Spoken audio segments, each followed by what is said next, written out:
Welcome, everyone. I am Connie Ryan. I'm the Executive Director of Interfaith Alliance of Iowa, and this is What's Happening. Thank you so much for joining us today for this really important conversation on race and racism, and how do you have these conversations with children and youth in your community and in your family. So I'm really glad that you have joined us. What's Happening is an online forum, online conversation about a variety of issues. We tackle different issues each week with a variety of leaders from our state.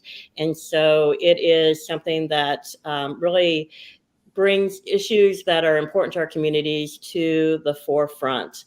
If you have questions or comments as we go along in the conversation, please feel free to put those in the comment section, and we will hopefully be able to get to those as we go along. And as I said, we're going to talk about how we talk with our children and our youth in our communities and in our families. And sometimes it's just really difficult to know how to have those conversations. In the Faithful Voices for Racial Justice project that we initiated more than a year ago, we had a group of leaders who took on that very subject, and they had been working on resources and such for communities of faith to be able to use in these conversations. But then they began talking about how they could have conversations with children and youth, and how to start those conversations. And so I'm very pleased to have those leaders with me today to talk about that, talk about the project, and talk about how they have conversations as well. So with me, I have Jean Swenson, I have Rita Carter, Reverend Mary Madison, and Reverend Elizabeth Popplewell. And welcome to all four of you. Thank you so much for being with me. And I'm going to start with just the question of telling a little bit about yourself briefly. I'm going to start with Jean. So tell us a little bit about yourself, where you live, and the faith community that you're involved with. I'm Jean Swenson. I live in Waukee. I am a member of Walnut Hills United Methodist Church. My background was as that of a public school teacher for 33 years. I taught elementary and sometimes middle school music. After that, I served on a school board. I substitute taught, and when they'll let me back in the building, I'll volunteer again. Thank you so much, Jean. Rita, how about you?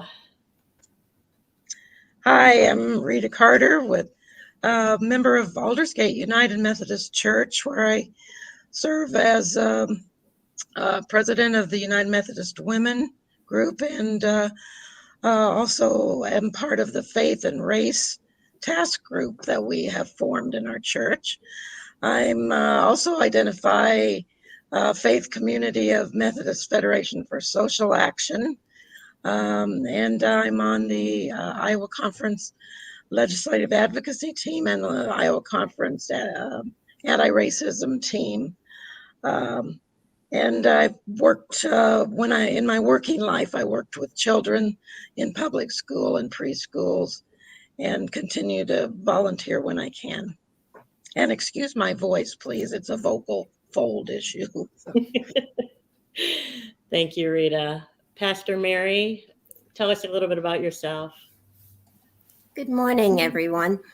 I am Reverend Mary Madison, and I'm a local elder at St. Paul African Methodist Episcopal Church. And I assist Reverend Gaddy, who is a senior pastor in ministry there. I began my career as a teacher and elementary, middle school, and as a school counselor, and in private practice as well in Texas. And let's see. I'm married, and I have 3 adult children. And so this is a topic that I have always worked with them, asking questions to see what they thought of different issues, and very active in the community as well. Thank you so much, Pastor Mary. And Reverend Elizabeth Popplewell, How about you? Yes, good afternoon. Yes, thank you, Connie, for the invitation to join you today. I am the rector at St. Luke's Episcopal Church in Cedar Falls, Iowa, and I have served in this capacity since 2010, and became involved with the work of Interfaith Alliance, particularly around the issue of dismantling racism during the pandemic, when you gathered us as faith leaders to have these in conversations. And this was a journey that in learning to educate myself, I had started a few years ago when I accompanied a group of high school students from our parish on a civil rights pilgrimage, and was my eyes were open wide, and I was embarrassed and shocked by what I didn't know, and by the fact that I didn't even know what I didn't know. And so through readings and conversations like these, and attending trainings and other things, it has been a time of very deep discovery and learning for me, learning to understand what privilege is, and really then trying to incorporate that into my ministry here within the parish, but also in the wider Cedar Valley as part of the Interfaith Council that we have here.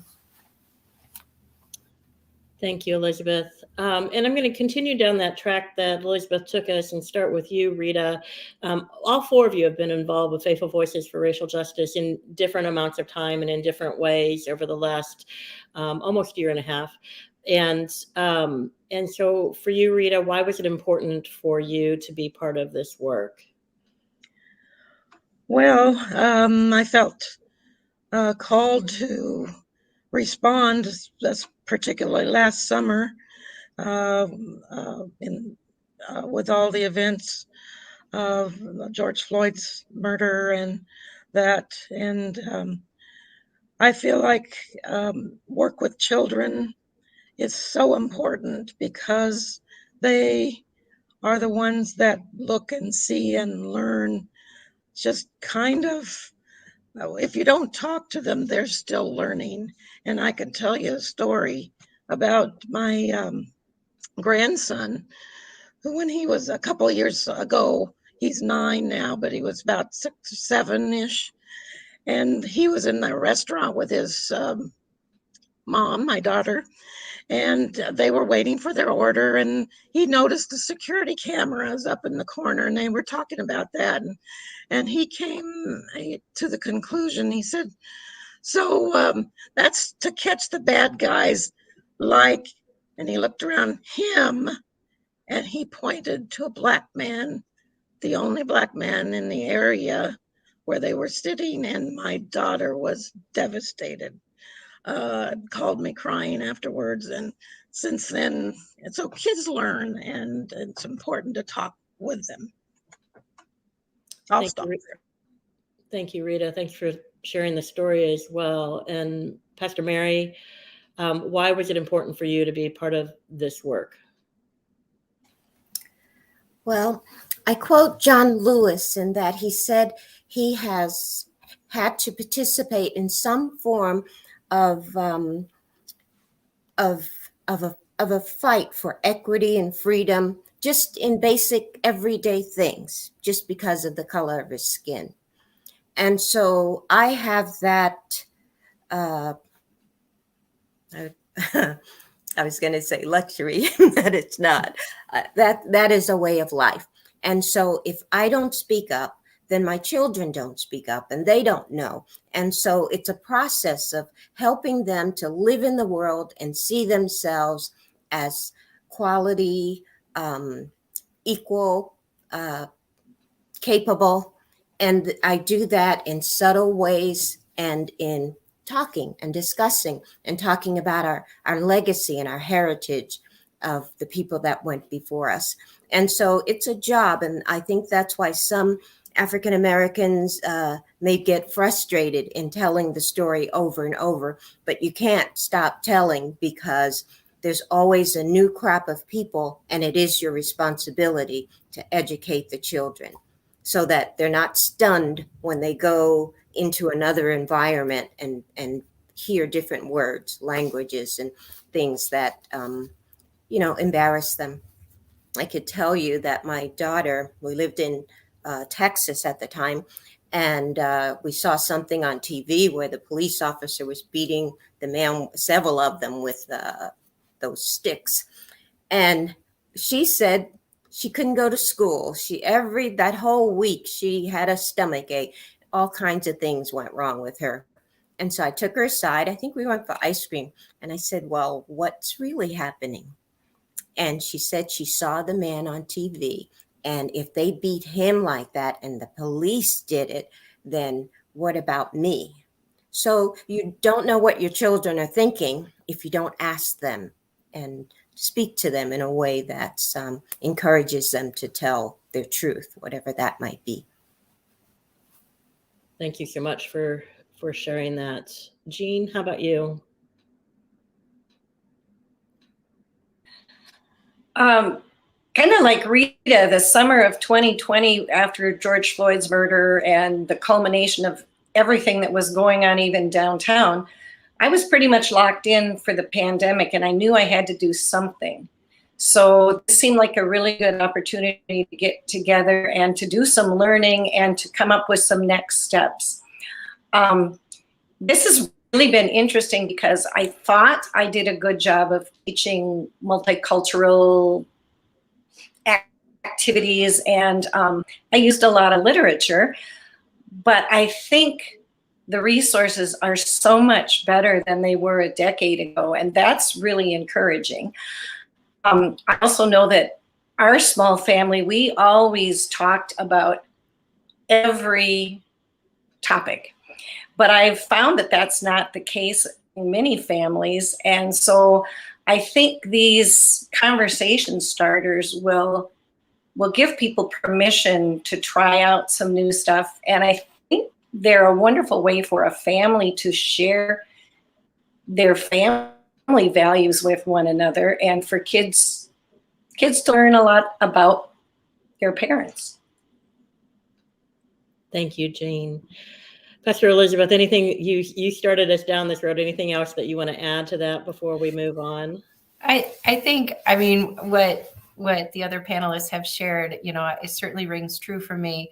And I think, I was so grateful that you formed this group when you did, because it did provide me with an opportunity to join with other faith leaders in learning more about, the systemic racism that just plagues our country and our churches, and, learning to begin, how to have these conversations and creating a safe space where, we can ask a question, and we can learn from other people's experiences. It's such a broad spectrum of people that gather at those conversations on Wednesday mornings, and they have just helped me in my own growth and understanding. So I'm very appreciative of that. My background before I became a priest was I have a degree in magazine journalism, and so I've always been fascinated in people's stories. And so what I've learned in this time, is that there are so many stories that haven't been told. And we need to have, as Pastor Mary was saying, we need to have the courage to listen to the stories, the stories of pain, the stories of courage, but to also to make sure that everybody hears the truth of the whole story. Absolutely. And so I want to dig a little bit deeper into the actual conversation starters and the work that you all have done as a team. And I'm going to open this up to whomever wants to answer it first and whoever wants to chime in. But how did this come about? How did the conversation starters actually come about as you were having your conversations in a kind of a team setting? And who'd like to take a stab at that? I'll jump in.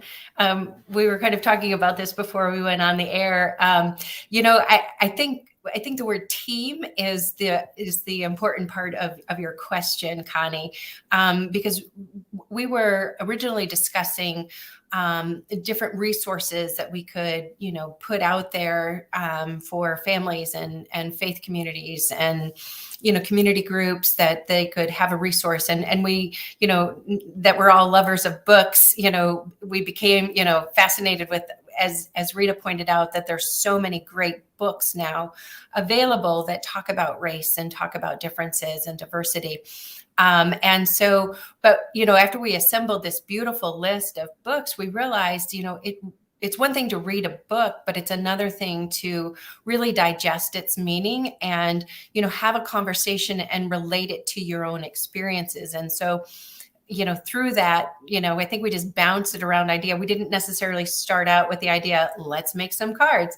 But that's the way that we thought, okay, this is an important thing that people need to be talking about. And so if we help them with a set of with set of questions, then maybe we can go a little bit deeper. Anything else that any of you want to add to that piece of it? I would just say that we have on our website, on our part of the website, the list of books for young children and school-age children and older children. And we've prefaced it with some suggestions of I wonder questions that parents can ask as they read the books or as they discuss the book with their child, particularly younger children, but older ones too. But so we've had this I wonder idea as an approach for parents to take to start conversations and continue conversations for quite a while. Yeah, and in the comment section, I've posted links to both the Faithful Voices for Racial Justice website itself, so that generic link, and then also specifically to the page that has the conversation starters. So folks who are watching wonder a little bit more themselves what we're talking about, you can go to that, either of those pages, and learn a little bit more about the Faithful Voices for Racial Justice Project itself, and then also specifically the conversation starters. And so, Pastor Mary, I want to go to you and talk a little bit about the conversation starter questions themselves. And there's a lovely long list of questions that you all have created. And maybe one of the more intriguing ones for me is the very last of, as an adult, allowing the children and youth to ask you questions back. But we'll get to that in a minute. But I would love to hear from each of you, and I'm going to start with Pastor Mary. Which of the questions do you find most intriguing or most important, or whatever the descriptor is? Which one do you like the most? And just would open that up. Pastor Mary? Well, there are several, but there's several that I've actually used. One of them was, what would you risk in order to vote? And then my children would want to know, well, why are you asking that? Because they just think anybody votes anytime. So then it led us into the path of what's happened and my expectations for them going forward in terms of voting. That's awesome. And in today's world where voting rights are being challenged left and right, and such an important conversation. Mm-hmm. Jean, what question would you highlight? I think in the questions for youth, I wonder what it might feel like to trade places with a person whose skin color is different than yours. And then I think for the children, the younger kids, if you were with a friend of a different race and someone said something mean to them, what would you do and why? So, but they're all good questions. And I have a couple that, as an adult, they're my favorites as adults, as an adult also. Yeah, so tell us a little bit about why those are your favorites in those two categories. What do they bring to the table? Oh, I just think really that I don't understand what it is like to be a person of color because I'm not. And therefore, it would be a really good experience for me to have. And then the one about for children about if somebody's bullying your friend of a different race. I mean, I think it's a really good opportunity to talk to kids about standing up and speaking out. And that's tough to do, but it needs to be done. Thanks, Jean. Elizabeth, what are your favorites, or one or two of your favorites? Aside from the ones already mentioned. Right, it's always bad to be on the lot. I know. It's like, oh, pick me next. Sorry, Rita. I think the question about what is it like if part of your story was ignored, and then, what does wellness in the community look like? And I think, if I could just go back to the reason why we started with I wonder instead of what does this, so I've learned this questioning technique from Jerome Berryman, who created the Godly Play process. So it's like a Montessori project, but it's not looking for the right answer. It's asking to draw something out from you. And so by prefacing it with an I wonder statement, it's not like I'm asking you how many animals did go on the ark or when did this thing happen. It's, I wonder how you feel about this, or I wonder what you experience, or what might it be. It asks for some creativity while it's developing empathy and an acknowledgement that my story isn't the whole story. That, I can go through and think, well, everything is great at school because I sit at the cool kids table at lunch and I have no problem being picked on a team, or being acknowledged in class. And so with I wonder, it just opens up, like, it acknowledges, that children and youth have thoughts about these things. And I think it's really important that we do that. And I think it also helps the adults, because so often we feel ill-equipped to talk about a certain topic. I myself am, I only know this much about dismantling racism. And even though I've been trying to immerse myself over these years of trying to be better, but if I can just move that from feeling ill-equipped to having a conversation where we're actually talking about our experiences and what we feel, or what might it be, then the conversation is more likely to happen. Thank you so much. And Rita, your favorites in the list of questions, what you would add to this? Thank you to the others who have mentioned some favorites too, but I really identify with what Elizabeth was talking about with empathy. And so I think any of those questions that draw out empathy for children, where they think about their experiences, or what might their experience be in another situation, like being picked last at recess. Have they ever done that? And I think that that's one of those, and there's a number of them that where they kind of share, think about if I were in that person's shoes, how would I feel? And those kinds of questions are really important. And since I told a story about my grandson that was kind of negative, I will say that he and his parents have had conversations since.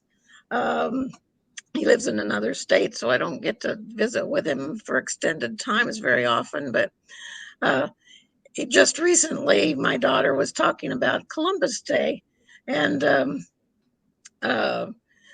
and versus Indigenous Peoples Day, which she was talking to him about, and that was new to him. And so she ended up asking, what would you say to Columbus?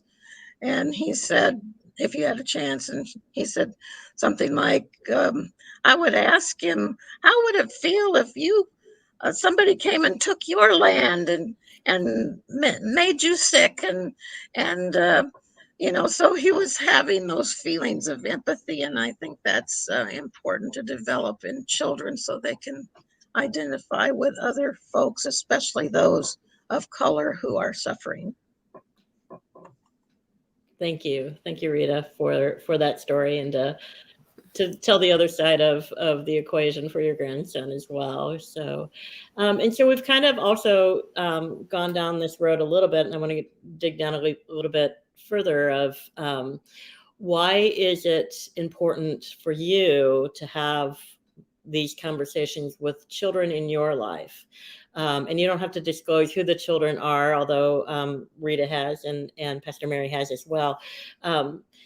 But as you were developing these questions, I am quite sure you were thinking about children that are in your life, whether it was children in your own family, or whether it is children in your faith community, or some of you were teachers in past lives.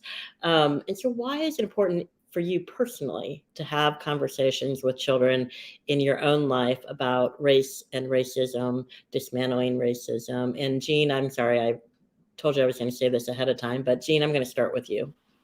Well, good, because I have a grandson story too. I did try out all of these questions with my grandson who's in 5th grade, and I always gave him the option to pass. And it was more about, do you understand the question? Because I was trying to make sure that they were appropriate. But it was really fun. He wanted to, he was eager to share his opinion and his thoughts. And there were only a couple of questions that he didn't quite understand. But that's the beauty of this whole project. I mean, if you give a kid a question that you can tell they don't quite understand, you either reword it or you skip that question and go on to a new one. So anyway, he is probably my favorite young person at this point in time. But I also have been in the position of being a high school Sunday school teacher. And there were some Sundays that they would talk all the time. And there were other Sundays that there was just, I thought I had a wonderful lesson plan, but it went nowhere fast. And it would have been so cool if I would have had something like this in my purse, or we didn't have phones back in the day that could do what they do now, but, to just be able to click through these questions. And chances are very good that the time would fly and, there was your lesson. So I really thought about my church folks in this also. Yeah, as a fellow youth leader for a couple of decades, I can understand of just having some of those tools and really just engaging the youth in these really important conversations. Elizabeth, how about you? You've told a little bit, but why is this important to you in having this kind of a tool and asking these kind of questions for the children and youth in your life? I think it's important that we create places that are safe, that we start to help our children with language and foster an environment that really welcomes curiosity and welcomes their questions. Like, they shouldn't be afraid to ask something that they don't understand. And, I think that, in my own upbringing, I thought I had a wonderful education and, public school, the whole, where it was a broad spectrum of things. But I realized that, there was so much of the story that was missing. As a child, I grew up in New Jersey, where there was a lot of race riots happening in the 60s. And, we would hear stories about the Black Panthers and, the rioting and things. And I heard it from one perspective. And as a child, I didn't know what a Black Panther was. My only experience with a Black Panther was from the movie, The Jungle Book. It was Bagheera, and who was a good person. And so, adults didn't, I don't think my parents had the language or the wherewithal to have these deeper conversations. And so you grow up in this, environment that this is something to be feared, rather than this is something that I need to know more about, that there is a reason behind, people yelling out and saying, this can't continue. And so by giving our children, our youth, an opportunity to talk about their feelings and their experiences, but then again, to show that their experience is just one part of a greater story. Because they are curious. They do hear the news. They hear adults talking. They see it happening in their schools, and they want to know. And they have to know that it's okay to ask questions, and it's okay when you get it wrong, as long as you're willing to make it right, and to really recognize that we're not the experts in this, but that we are all learning. And I think when adults and children learn together, we recognize that everybody has a long way to go. Thank you. And Pastor Mary, your thoughts of why it's so important to have conversations with children and youth in your life? I think it gives them a tool, and it says that your voice and your opinions matter. And it's a safe space to begin. And it's not about right or wrong, but about thinking and evaluating for yourself. Sometimes we just take snippets of things and it sounds good, but we don't take it to the next step. What does that really mean? And that may not be the first thing you do with the child, but it opens up a forum where we can communicate, and both parents and the child learn from each other, because they find out what you're thinking and you find out what they're thinking, and you come together with maybe the truth of it or compliment them on the truth of it. But they're thinking more, and we live in an environment, if you don't think for yourself, someone else will paint the picture for you and you just receive it negatively or positively.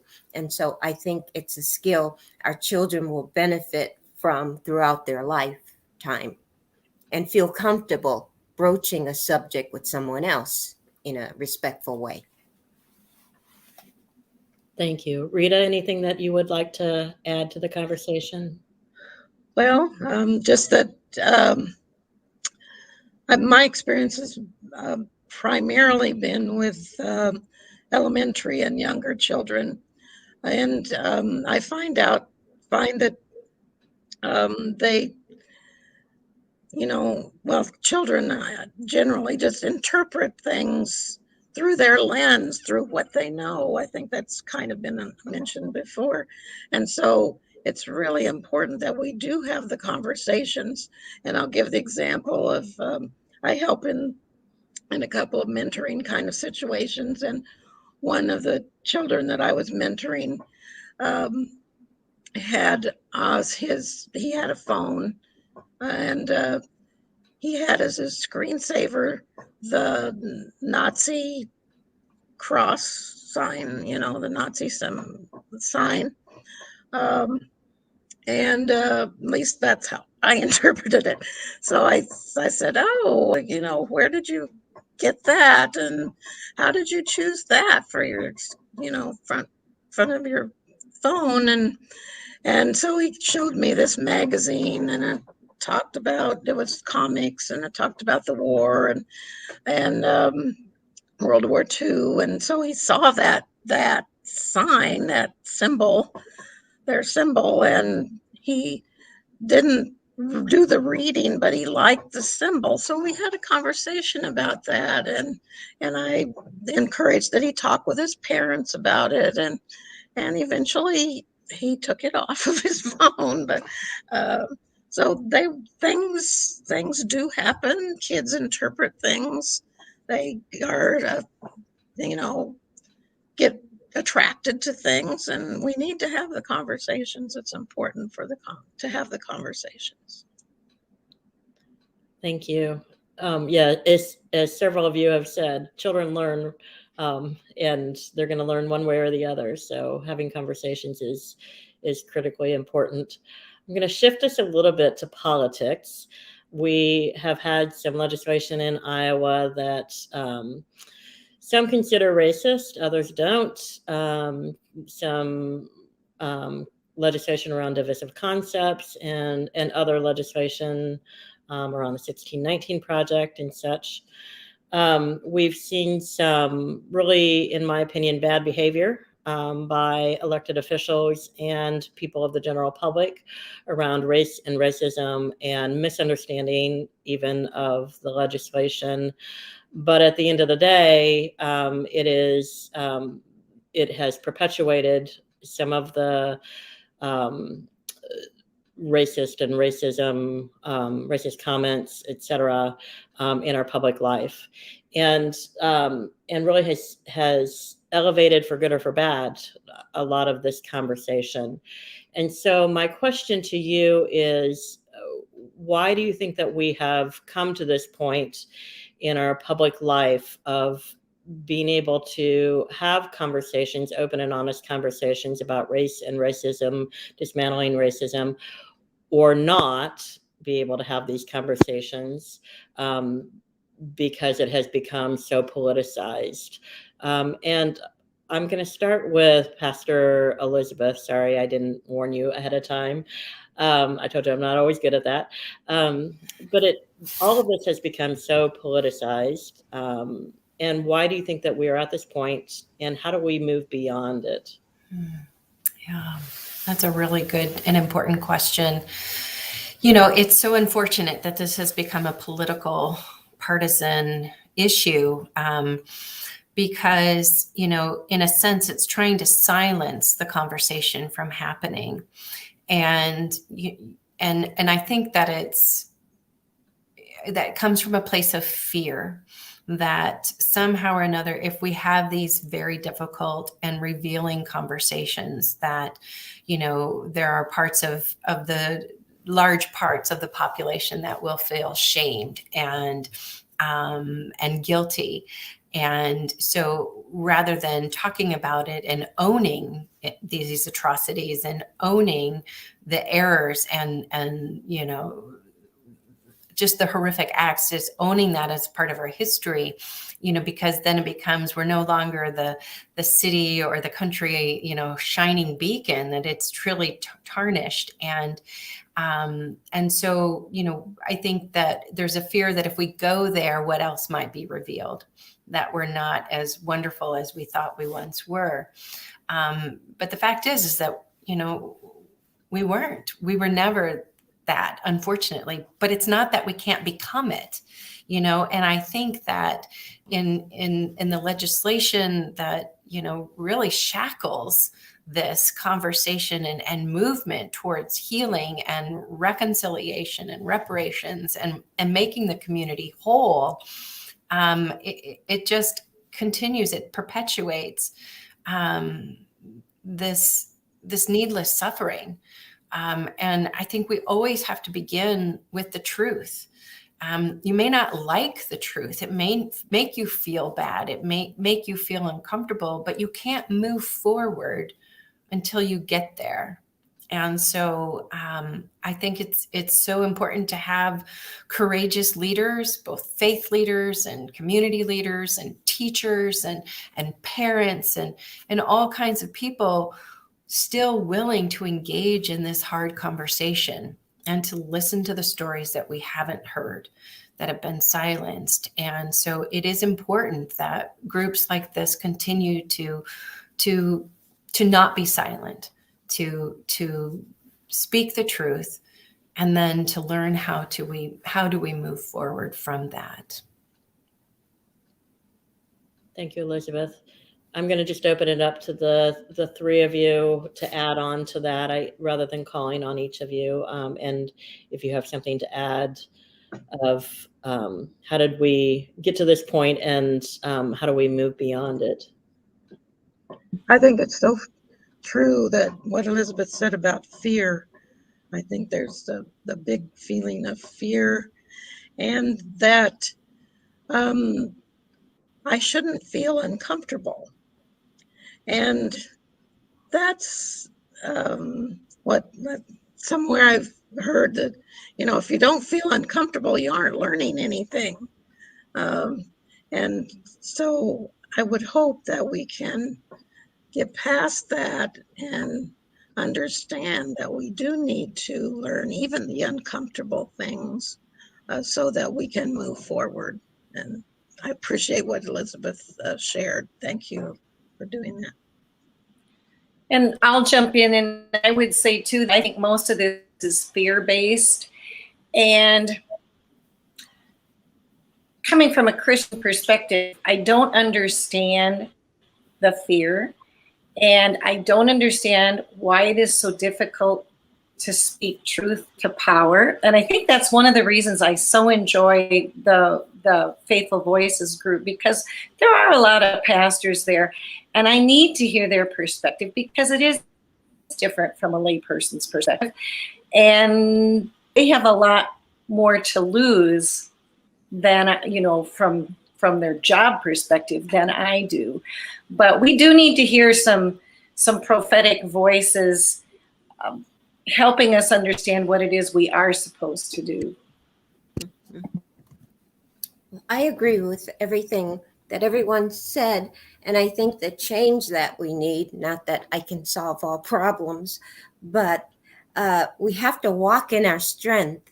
And our strength is reaffirming and encouraging and speaking out about injustices and taking the side of the marginalized person. Because when we speak out, we're doing the opposite of being complacent. You may in your heart believe that something is wrong, but if you say nothing, you might as well have agreed with it. And a lot of times that's what we do. But once we speak out as a group, and not just the marginalized person speaking out, but people of all races saying this thing is wrong, then you're promoting a righteous justice. And it's not harmful to you, but it changes the culture. And sometimes we just look at the immediate effect, but really it's where are we going from here? Once you say that thing and put it out in the newspaper or wherever, what do we do with it? People are afraid of the 1619 work because it might hurt someone's feelings. Well, our feelings from time to time are hurt, but what do you do when you get past that? Do you change anything? How does our community benefit from knowing and changing so you don't make the same mistakes again? So, and we've all contributed in some way to complacency, trying to, in our own heart, thinking we're trying to be better, trying to grow our families. But there has to be a time when we speak out because someone else is hurting. Thank you, Mary. Mm-hmm. And my final question to you all is the role of faith communities in all of this. And how can communities of faith really make a difference in this work in dismantling racism, addressing race and racism, whether it's related to conversations with children and youth or otherwise? But quickly, if you had a suggestion to a faith leader or to a faith community, what would you suggest of how they could make a difference? And I'm going to start with Pastor Mary. Well, our church, the African Methodist Church, started in 1787. And so it was reaching out, going back to the enslaved and telling them there was something else. And even in slavery, they knew that all that they were hearing wasn't for them. It wasn't their truth. They couldn't do anything about it, but they knew. And so from that start, we continue to search out and try to be a beacon in political issues. You know, sometimes you say separation of church and state. You have to separate, but you can have a voice for people who need you. And so I think our theology has to be more than on a Sunday morning. We have to live what we say. And what does that look like when we're out in the community, when we go and vote, or we listen to somebody say, you know, make America great again? What does that mean? Where are we going? And that's a good thing. I want to make America great. But, you know, what period of America are we going to that you think it? And that helps you, actually. And it helps the person saying that to clarify, what do you mean? And what does that look like as we walk in the world, interacting with other people? Thank you. Rita, how can communities of faith make a difference in addressing race and racism? Well, I think having the conversations.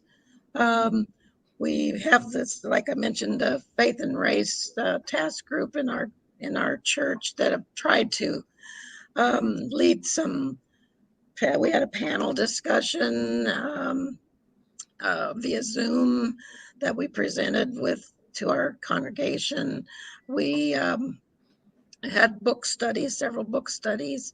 And so we're trying to get the conversations going. We're having a Sunday school series of sessions on a book coming up. And so just keeping the conversations going, and it involves the leadership as well as the laity that are part of the congregation. So we need everybody working together, plus the families among themselves. Jean, how about you? How would you answer that? I would say, you know, Rita and I are kind of lucky because of the United Methodist Social Principles. They pretty much tell us what we're supposed to be doing.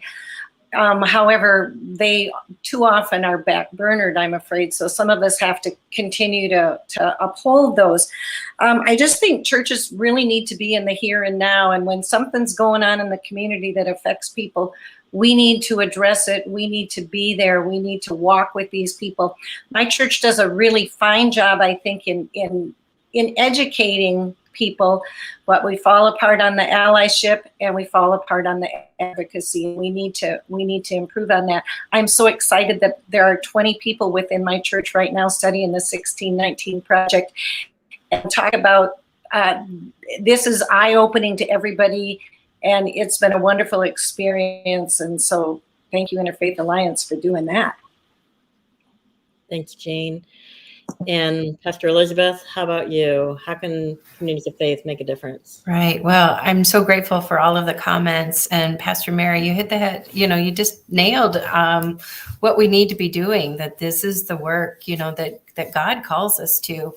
In the Episcopal tradition and are part of our baptismal covenant, the way that we say that we will covenant with God is to respect the dignity of every human being and to work for justice for all people. And so to recognize this, so often, as you mentioned, Pastor Mary, people think that this is a political issue, and in a way it is, but it's God's politics. It's not partisan.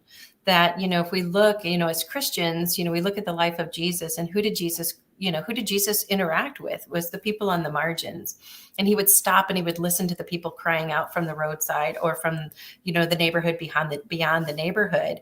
And this is what, you know, as followers of Jesus, as disciples of Christ, that this is what the work that we've been given to do. And I think helping as faith communities, helping to see that this is our call as Christians to do this work, not calls as Democrats or Republicans or independents, but as citizens, and that this is the work that of justice that has to happen because we believe in a God that cherishes all people. Thank you so much. Thank you to all four of you. I'm so grateful for your wisdom and your prophetic words and for your time as well. It has been a really good conversation. And I hope that folks will go to the website faithful-voices.org and learn about the conversation starters, learn about the 1619 project that Jean just referenced, and you can be part of that and be in study with us on that as well. And you can learn more there about that project. And of course, if you don't know about, if you've just come to us today and don't know a lot about Interfaith Alliance of Iowa, you can go to our website, interfaithallianceiowa.org, and learn more about that, all of our work across the board. Thank you to Rita and to Jean, Pastor Mary, and Pastor Elizabeth. I really appreciate all of your words and the conversation. I always end our programs by saying, please register to vote. And it is important in our democracy that everyone be involved. If you are already registered to vote, please help somebody else to register to vote. Take care, be well, and have a great week. Thank you, everyone. Thank you, Connie.